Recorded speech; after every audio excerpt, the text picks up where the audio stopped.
Naskah ayahku pulang bukan sekedar naskah. Ada nilai-nilai yang perlu kita ketahui bersama. Ada renungan yang perlu kita resapi bersama. Ada marah yang perlu kita pelajari bagaimana cara meredamkannya. Ada rasa sakit, benci, luka, dan segala rasa yang berkecamuk dalam dada yang perlu kita taklukkan dengan cinta. Apapun yang terjadi, ayah tetaplah ayah, kapanpun dan dimanapun, bahkan selama-lamanya. Lakon dibawakan oleh Teater Zaiza pada tahun 2019 dengan para pemain terdiri dari santriwan dan santriwati Pondok Pesantren Darul Qolam 3 yang dipimpin oleh Ustadz Ahmad Mohdor Al-Farisi. Terdapat 5 pemain, diantaranya Maulana Syarif Al-Ghifari sebagai Raden Saleh, Alamanda Mutia Mardian sebagai istri Raden Saleh, Syarif Asraf sebagai Gunarto, Gibran Willy sebagai Maimun, dan Nisa Kurotul Ayun sebagai Mintarsi. Pada pembukaan, pandangan saya langsung tertuju pada penataan panggung yang sederhana, yaitu hanya rumah sederhana dengan bilik bambu dengan suasana perkampungan yang sangat luar biasa. Dilengkapi dengan suara takbir yang menggema melengkapi kesan pertama saya terhadap teater ini. Cerita diawali dengan menampilkan tokoh ibu yang sedang menjahit. Lalu pakaian yang dikenakan oleh ibu serta anaknya menambah kesan perkampungan. Setting suara yang disajikan pada teater ini pun berhasil memanjakan penonton dan membuat hanyut seketika.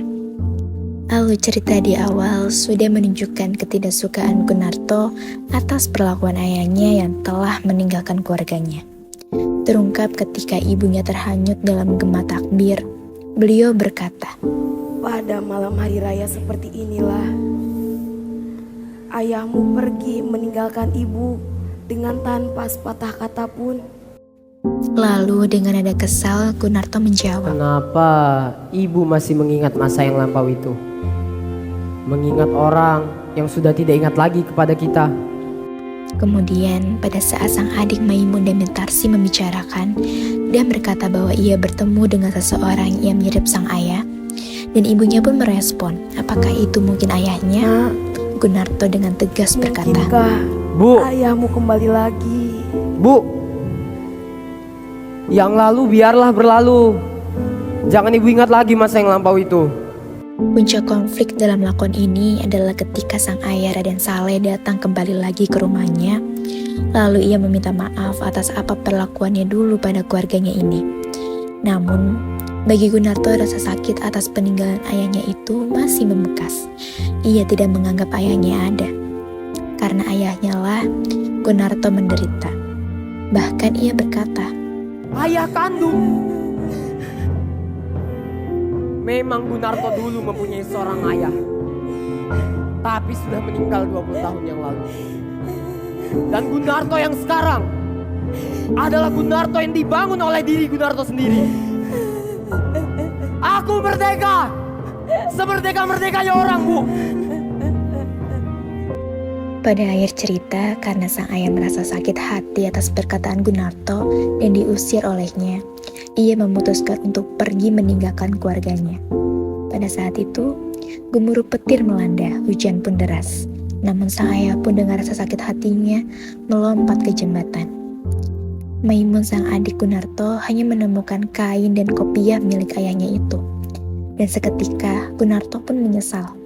Hanya karena perkataannya, ia telah membuat ayahnya bunuh diri.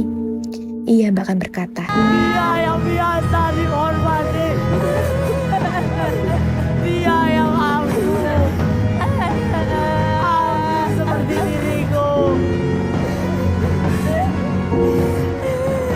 Aku telah membunuh ayahku sendiri. ataupun menyusul mencari ayahnya. Berteriak memanggil-manggil ayahnya, lari keluar rumah dan terus berteriak seperti orang gila. Ibu dan Mintarsi pun berteriak memanggil Gunarto. Suara beduk bersaut-sautan diiringi gema takbir. Kemudian lampu panggung perlahan-lahan mati, lalu layar turun dan lakon ini pun selesai. Makna yang tersirat dalam teater ini pun banyak. Salah satunya, jangan memendam perasaan benci yang berlebihan kepada seseorang, apalagi ayah kita sendiri. Namun, kita juga tidak boleh melihat hanya dari satu sudut pandang saja. Di sini, jika saya melihat dari sudut pandang Gunarto, sebenarnya ia adalah orang yang realitas. Siapa yang tidak merasa sakit hati ditinggalkan oleh ayahnya sendiri ketika masih kecil selama 20 tahun. Lalu tiba-tiba ia kembali lagi. Setelah sekian lama Gunarto berjuang menyekolahkan adik-adiknya dan berjuang demi ibunya, sampai ia rela menjadi budak di pasar. Bagaimana ia tidak marah? Setelah 20 tahun lamanya, ayahnya kembali lagi. Setelah jatuh miskin, baru sang ayah kembali ingat kepada keluarganya.